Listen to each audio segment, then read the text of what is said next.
안녕하세요. 지금 이 사람 임수민입니다.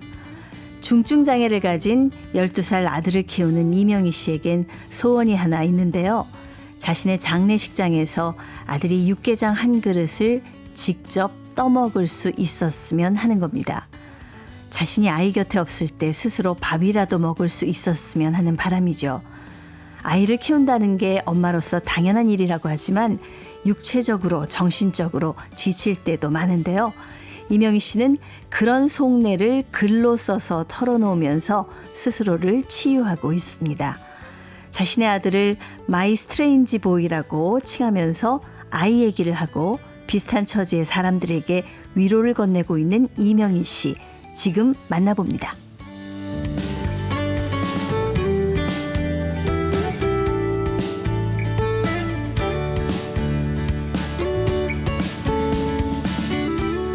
이명희 씨 나오셨습니다. 안녕하세요. 네, 안녕하세요. 네, 책을 2권이나 내신 저자신데, 네, 아드님에 대한 책을 쓰셨죠? 네. 네네. 그 책 소개와 더불어서 그 얘기 좀 잠깐 간단하게 해주시겠어요? 네, 저희 아이는 12살이고요. 예. 초등학교 5학년인데 뇌병면 장애가 있어요. 그래서 지금 좀 중증장애라고 부를 수 있는 장애를 앓고 있고, 제가 책을 낸 거는 그 아이를 낳고 키우고 돌보고 했던 시간 속에서 네. 제가 발견한 이게 저에 대한 것, 예. 그리고 제가 보는 어떤 시각에 대한 것, 이런 것들을 담았고요. 네. 2권의 책으로 내게 네. 돼서. 네. 결론적으로 아드님 덕에 작가가 되셨네요. 좀 그 주변에서 얘기 많이 하는데. 네네. 네. 그래요. 사실은 이제 제가 어느 정도인지는 모르겠지만은 아마 24시간, 엄마가 좀 옆에 있어서 도움의 손길이 필요할 것 같은데 굉장히 귀한 시간을 지금 내주셨잖아요. 초대해 주셔서 감사하고, 예. 지금, 아이를 풀타임으로 제가 돌보다가요. 네. 한 3, 4년 전부터 장애인 활동 보조사의 도움을 받아서 네네. 받을 수가 있어요. 예. 그래서 신청을 하면, 그래서 그 분이 지금 이제 저희 아이를 집에서 돌봐주고 계시고요. 그 잠깐 이제 쉬는 시간. 네. 예. 숨 돌리는 시간. 네, 숨 쉬는 시간입니다. 네, 엄마도 숨 쉬어야 살죠. 예. 지금, 아이 이름이 뭐죠? 명준이에요. 명준이. 예, 권명준. 명준이가 지금 5학년인가요? 예, 벌써 5학년입니다. 예. 명준이 제가 이렇게 찾아봤어요. 네, 그러세요?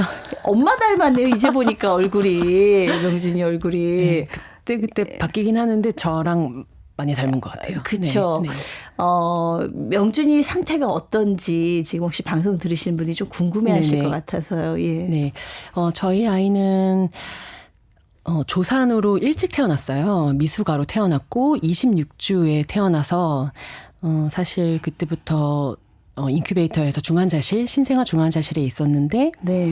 7개월 반 동안 치료를 하고 나오게 됐어요.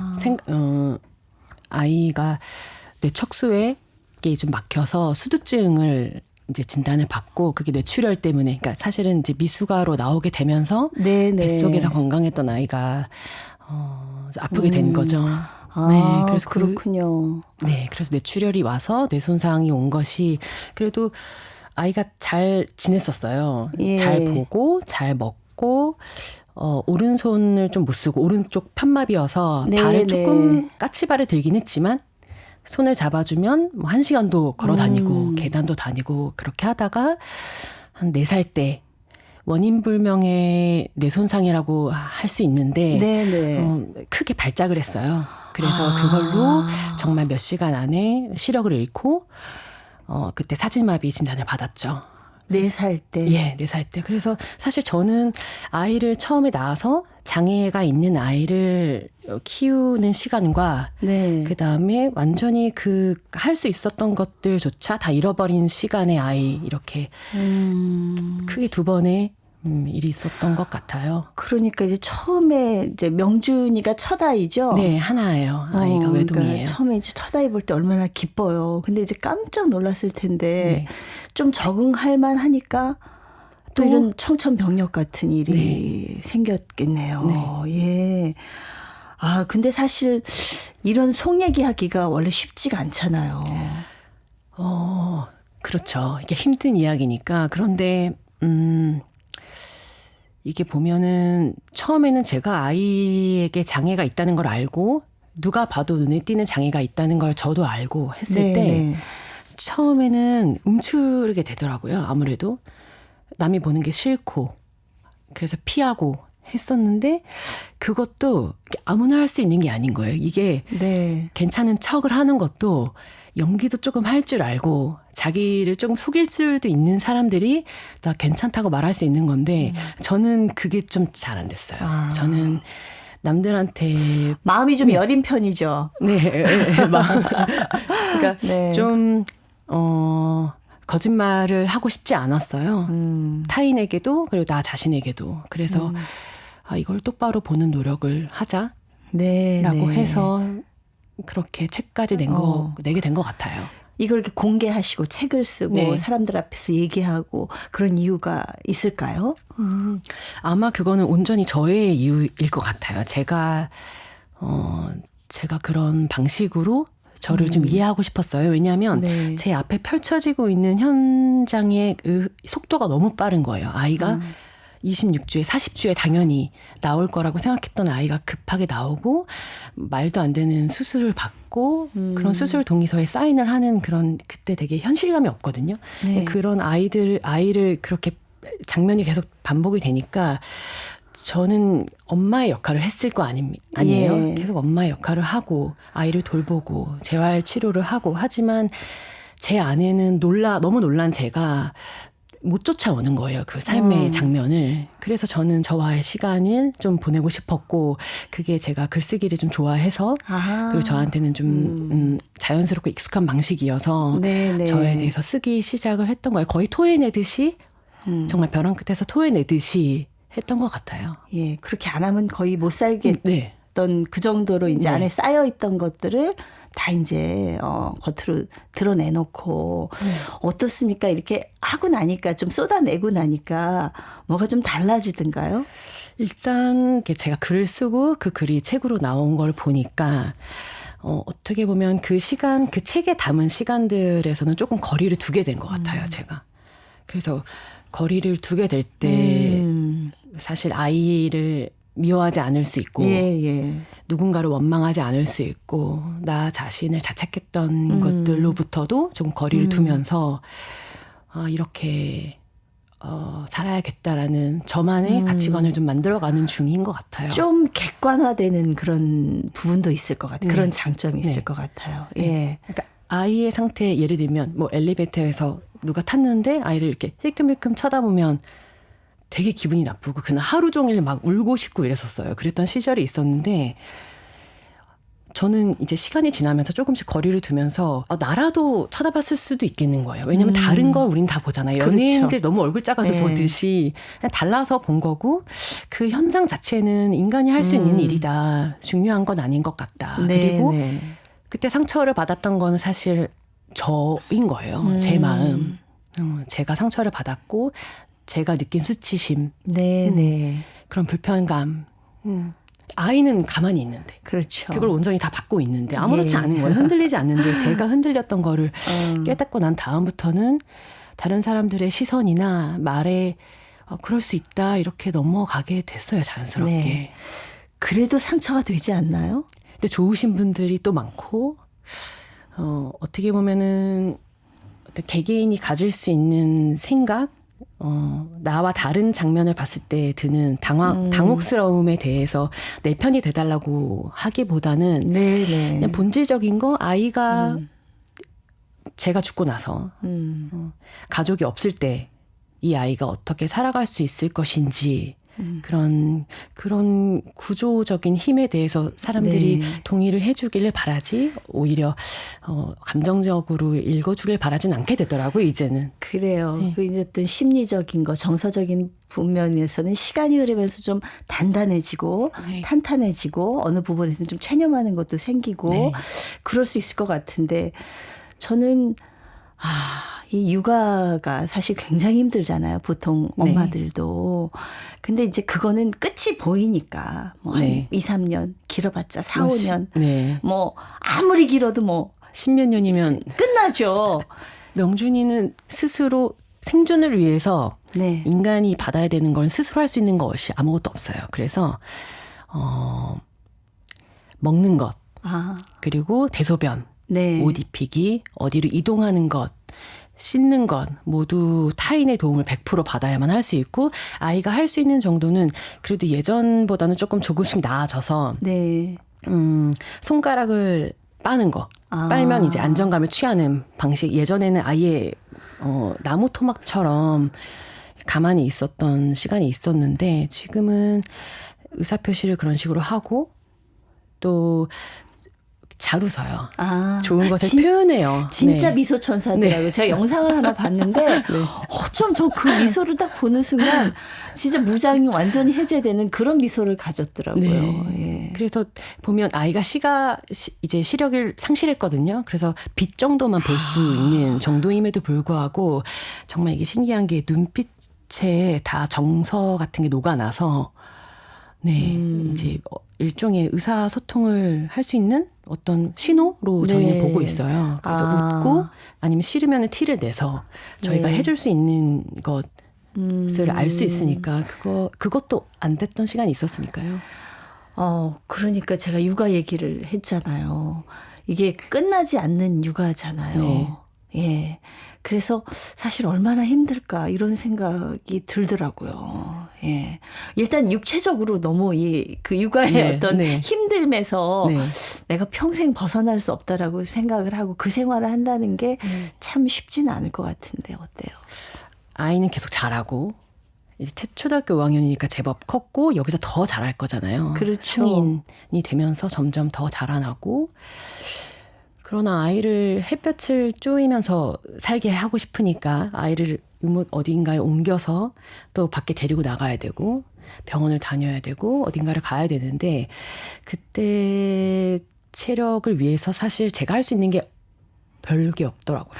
그래서 운동, 수영을 계속하고 엄마가 힘이 세야지 아이를 안아서 휠체어에도 앉히고 안고 할 텐데 그걸 위해서 저는 보통 수영을 요 시간에 보통 수영을 하는데 수영을 하고 운동을 좀 하고 건강관리를 하는 것 말고는 사실 할 수 있는 건 별로 없어요. 끝나지 않을 육아라는 엄청나게 무력감을 저에게 주는 그런 상황 속에서 제가 통제할 수 있는 것들이 별로 없잖아요. 할 수 있는 것들을 찾아서 살아가는 것. 그게 저의 방법. 그래도 활동 보조해 주시는 분 덕에 그나마 이렇게 나와서 잠깐이라도 운동도 하고 할 수 있는 거죠. 예, 그런 것들은 어떻습니까? 경제적으로 크게 부담이 되거나 이런 상황이 아닙니까? 그게 소득 수준에 따라서 그 이용인들이 부담해야 되는 금액이 정해져 있는데요. 대부분 그렇게 많이 부담하지 않아요. 한 15% 20% 정도만 부담하면 돼서 너무 큰 도움 받고 있죠. 그것도 없었다면은 진짜 상상하기도 힘들 것 같아요. 예, 그렇죠. 근데 아마 이렇게 책을 내고 이렇게 하시면서 이명희 씨랑 좀 비슷한 시간을 겪는 분들도 많이 만나셨을 것 같고 또 책 보고 나서 좀 상담 요청하는 분들도 생겼을 것 같아요. 어떻습니까? 네, 제 책을 읽고 아예 모르던 분들한테 연락이 몇 번 오긴 했어요. 이제 SNS 통해서 SNS에 같은 비슷한 어려움이 있다. 그래서 정말 잘 읽었다. 울면서 읽었다. 이렇게 이런 분들도 계시고 그렇긴 한데 이게 너무 아이러니하게도 같은 어려움을 겪고 있는 사람들 사이에서는 오히려 얘기를 안 하고 아이 이야기 외에 다른 이야기를 하게 돼요. 저 같은 경우는. 왜냐하면 아이에 관해서 실제로 뭐 치료나 아니면 학교 진학 관련해서 정보가 실질적으로 필요할 때는 관련된 정보를 주고받고 병원 정보나 치료사 정보 이런 것들을 주고받을 수 있지만 그것 외에 정말 기본적인 욕구, 정말 그 친밀함을 갈구하는 대인관계를 원할 때는 아이 이야기를 하면 사실 분위기가 좀 그렇죠. 그래서 오히려 이제 그랬던 시절이 있는데 한두 살 때는 애 얘기밖에 안 하고 네. 나 힘든 얘기밖에 안 하는데 지금은 저는 저 사는 이야기 그리고 상대가 사는 이야기를 묻고 그게 네. 궁금하고요. 네, 네. 각자 제가 나름대로 이 시간을 통제하면서 지치지 않게 지내려고 하는 방식 상대방에게 뭘까 네. 물어보기도 하고 그게 궁금하고요, 실제로. 그렇죠. 네. 예. 그리고 사실 장애라고 하면 사람들이 뭉뚱그려서 하나로 생각을 하는데 네. 다 처한 어려움들이 다르잖아요. 네. 그래서 사실은 어려움도 다르고 고충도 다르고 고민도 다른 부분이 네. 있거든요. 예. 그렇기 때문에 또 더더욱 그런 부분이 있지 않나 그런 생각이 듭니다. 사실 그런 장애아를 가진 부모는 힘들다는 얘기조차 좀 하기가 어려운 경우가 많이 있잖아요. 그렇죠? 네. 엄마가 왠지 하면 부적절할 것 같은 네. 그런 마음이 피어나도 그걸 언어로 이렇게 발화하거나 이야기하는 것이 저 스스로 좀 금지했어요. 저 스스로에게 허용하지 않은 거예요. 그러니까 엄마로서 아이는 실제적으로 진짜 아픔을 겪고 있는 건 아이잖아요. 그렇죠. 예. 물리적인 힘든 시간을 보내는 건 아이인데 그 아이를 돌보는 엄마로서 저는 해선 안 되는 말이 있다고 생각을 했어요. 저는 그거를 책에서는 괜찮은 세계와 괜찮지 않은 세계라고 표현을 했는데 저한테는 엄마라면 가져야 될 상 네. 아니면 내 인생이 걸어가야 될 것 같은 올바른 트랙, 나를 기다리고 있을 것 같은 트랙 같은 세계가 있었거든요. 그런 네. 상들이, 자아상들이 있었는데 그것이 부서지는 상황을 겪고 나서는 제 안에 그때 그런 게 있었다는 걸 깨달았어요. 뒤늦게. 예. 그러니까 이제 나는 엄마니까 이렇게 해야 돼라는 생각은 있지만 그것 때문에 내 감정을 솔직하게 드러내지 못할 때가 있는 거죠. 네. 예. 엄마는 일단 희생적이고 저도 그런 돌봄을 받으면서 자랐고 희생적이고 헌신하는 엄마를 당연하게 생각했는데 저는 그게 잘 안 됐어요. 왜냐하면은 실제로는 하고 있지만 마음으로는 원망하는 마음이 많았거든요. 밉고. 네. 그래서 그 감정을 있는 그대로 봐주는데 시간이 좀 걸렸고 예. 저한테는 그게 글쓰기에 도움을 많이 받았고요. 네, 네. 그런 원망이 엄마니까 차마 입에서 꺼내지는 못하지만 네. 왜 없겠어요. 네가 아니었으면 네. 내가 내가 이런 인생을 살고 있지 네. 않을 텐데 뭐 이런 네. 남들이 너무 당연한 걸 나는 못 누리는 것에 대한 그런 것들이 굉장히 그런 시간들이 있었을 것 같아요. 예. 네, 아이 어렸을 때 그리고 갑자기 발작을 하면서 이렇게 시력을 잃고 사지마비 진단을 받았을 때는 네, 그때 힘든 시간이 있었는데 결국 저를 가장 힘들게 했던 거는 세상이 내 뜻대로 되지 않는다. 어떤 내 삶이 그리고 네. 내 앞에 자식, 그 다음에 가족들, 내 일, 뭐 모든 것들이 내 뜻대로 되지 않는다. 거기서 저는 통제력을 상실하면서 거기서 무력감이 크게 왔는데 네. 그때 무너지더라고요. 그래서 그 무력감에 지지 않으려고 왜냐면은 이렇게 이길 생각은 없었어요. 저도 굳이 막 할 생각은 네. 없었는데 그 상태로 지내면 아이에게 제가 되고 싶은 엄마의 모습으로 살 수 없었어요. 왜냐하면 아이는 지금 주어진 상황에서 최선을 다해서 행복을 느끼거든요. 정말. 그런데 어쨌든 할 수 없는 건 할 수 없어. 움직일 수 없어? 움직이지 않아. 하지만 좋아하는 소리가 들리면 정말 밝게 웃고 행복해요. 정말 네, 만끽하는데 저 아이가 너무 귀엽고 웃긴 거예요. 너무 웃긴 거야. 하는 짓도. 그런데 그거를 정말 즐겁게만 바라보고 싶은데 내 안에 그 무력감이 그리고 내 뜻대로 되지 않는 세상에 대한 원망감이 그거를 자꾸 깎아내리고 네. 그때 저는 이대로는 안 되겠다는 생각을 했어요. 이 말이 뭐 위로가 될 수 있을지는 모르겠습니다만 세상의 모든 자식은 부모 마음대로 되지 않아요. 저도 그 얘기 들으면서 컸고요. 예.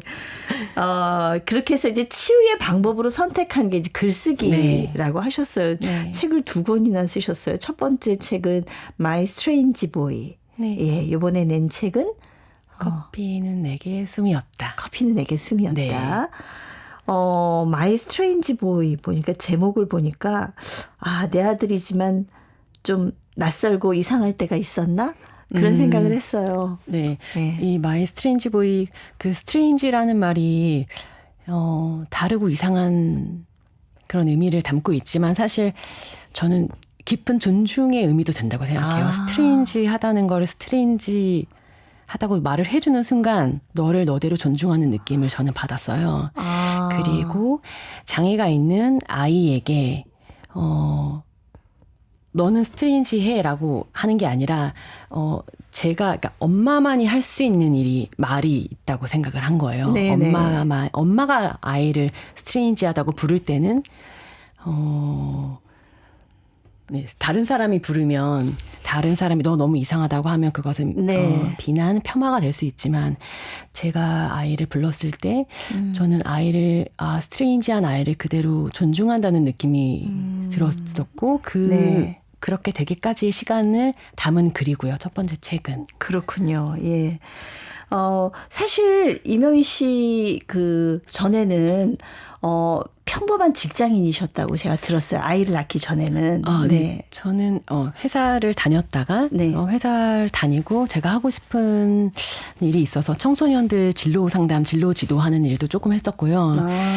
그 청소년들 만나면서 그 시간들이 너무 좋아서 네. 공부를 더 해보려고 상담 심리를 전공을 했어요. 대학원에서. 그리고 대학원을 다니는 중에 아이를 낳게 돼서 네네. 사실 대학원을 졸업을 하고는 다른 커리어는 없고 집에서 아이만 돌보고 있어요. 뭐 일을 하고 싶어도 할 수 없는 상황이 된 거죠. 네, 예. 그러니까 정해진 시간과 공간에 나타나야 되는 일은 못 하는 거예요. 그렇죠. 네. 그렇죠. 모든 게 이제 우주가 아이 중심으로 돌아가니까. 네. 네. 더군다나 이제 24시간 네. 엄마를 필요로 하는 아이가 있으니까. 네, 타인의 도움을. 네. 그랬을 것 같아요. 예. 근데 이 상담 심리 공부가 사실 네. 고통받는 누군가한테 도움을 주는 그런 거잖아요. 네. 그래서 이런 공부를 했기 때문에 그래도 막상 이렇게 인생에 고난이 시련이 닥쳐왔을 때 좀 본인을 줄을 단단히 잡고 가는데 도움이 되지 않았을까 이런 생각도 드는데 어떻습니까?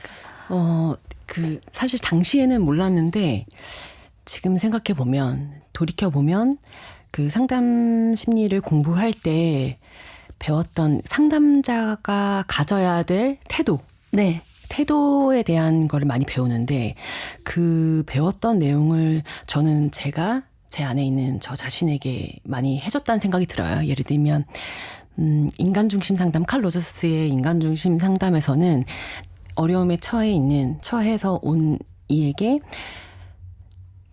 무조건적으로 공감을 해주고 긍정을 해주고 진실되게 이야기해야 된다고 하는데 이 무조건이라는 게 너무 어려운 얘기예요. 아까 맞아요. 말씀드린 것처럼 저는 이미 엄마라면 그런 생각을 하면 안 될 것 같은 생각을 가지고 있는 사람이었단 말이에요. 네. 아이를 미워하면 안 된다. 예. 이 일을 다 후회하는 거는 안 된다라고 생각하는 사람을 그 사람이 그런데 아이가 미워요라고 말을 했을 때 정말 그 상황에서 미울 수 있구나를 정말 온 정성으로 진실로 공감을 해주는 거 그런 태도가 실은 필요했던 건데 저는 그걸 스스로에게 못 해줬었거든요. 예, 그래서 그런 예. 태도를 배우고 또 인지 행동 심리 이런 데서는 같은 장면에 같은 상황에 놓여도 사람들이 다 다르게 생각을 하잖아요. 네. 우리는. 그런데 저는 어떤 생각을 가지고 있었냐면은 중증장애아를 키우는 엄마다? 그러면 웃어도 되나? 행복해도 되는 건가? 예. 이렇게 웃고 자기 일을 해도 되는 걸까? 라는 생각을 하고 있었는데 그것을 인지행동에서는 비합리적 신념이라고 말을 하는데 네. 저한테는 합리적이지 않잖아요. 그게 왜 안 되겠어요? 웃으면 왜 안 되며 어떤 또 다른 자기 꿈을 꿀 수도 있는 건데 저 스스로가 제가 가지고 있었던 그런 시선이 있었다는 것을 발견을 했죠. 그러니까 예. 결과적으로는 그때 배웠던 상담자가 가져야 될 태도를 저는 저 자신에게 좀 해주고 싶었어요. 네, 네. 도움이 됐네요. 근데 이제 막상 그게 조금 시간이 지난 다음에는 차분히 돌아보면서 되지만 막상 그 상황에서는 쉽지가 않죠. 네. 당시에는 훨씬 더 날것의 감정, 분노. 누군가한테 좀 도와달라고, 날 좀 알아달라고 이렇게 손을 내밀어 보진 않았어요. 그러니까 이게 정말 아이러니한 게 제가 공부를 했잖아요. 그러면은 사실은 정말 큰 어려움, 예상치 못했던 삶의 장면을 마주했기 때문에 당연히 자연스럽게 상담사를 찾는 게 맞을 것 같은데 저는 어쩌면 공부를 했기 때문에 상담사가 해결해 줄 수 없다는 걸 알았던 것 같아요. 그러니까 사실은 우리가 보통 힘들 때 상담을 가고 상담사를 구원을 해달라고, 나를 살려달라고 가지만 사실 상담사가 해줘야 되는 일은 그 사람에게 어떤 솔루션을 주거나 어떤 대안을 제시하는 게 아니라 달래주거나 응원해주는 게 아니라 그 사람이 가지고 있는 마음, 그다음에 생각들을 그대로 보게 비춰주는 일이라는 걸 알았던 거예요. 네, 네. 저는 제 마음을 볼 자신이 없었고 그거는 시간과 용기가 더 필요하다고 판단이 돼서 네, 저는 네. 좀 혼자 그 일어나는 날뛰는 정서를 그냥 그대로 있는 그대로 무조건적으로 봐주려고 네. 분투했던 것 같아요. 이 감정의 단계가 있잖아요. 네. 처음에 맞닥뜨렸던 그 감정과 네. 좀 변해가는 과정들 있었을 것 같아요. 힘든 순간에는 책에 보니까 정말 별 생각까지도 다 했더라고요. 예. 정말 네, 힘든 순간들이 있었고 네, 원망하게 되고 자책하는 끝없는 그런 시간들이 있었어요. 네. 그때 저를 살려준 거는 어떻게 보면은 저의 시간을 끊어내는 거, 좀 단절시켜서 네. 다른 시간을 살게 하는 걸로 좀 했던 것 같아요. 그런 어떤 절망, 힘든 순간에 우리 이명희 씨를 일으켜 세운 건 무엇인지 저희가 시간이 벌써 다 돼서 다음 네. 시간에 모시고 그 얘기를 좀 들어봤으면 좋겠습니다. 네, 알겠습니다. 오늘 감사합니다. 네, 고맙습니다. 네, 특별한 아들 얘기로 작가가 되신 분이죠. 마이 스트레인지 보이 커피는 내게 숨이었다를 출간한 명준이 엄마 이명희 씨였습니다.